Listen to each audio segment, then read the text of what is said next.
Sur un échantillon de 826 femmes de 18 à 30 ans qui fréquentent les bars ixellois, 71% d'entre elles se sentent en sécurité dans les cafés et les bars. Le chiffre descend à 26% pour les discothèques et à 21% pour la voie publique.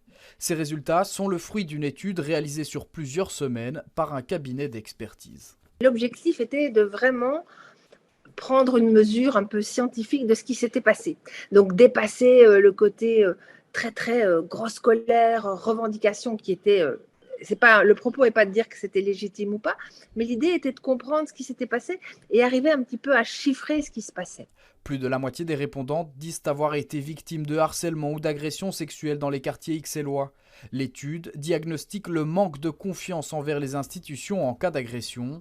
90% des victimes font appel à leur cercle d'amis, mais seuls 36% font confiance aux services de police et 19% au personnel des bars. Face à un tel constat, le bourgmestre promet de réagir. Sur base de ce diagnostic, on veut maintenant faire un travail avec le secteur de l'Horeca, le secteur de la nuit.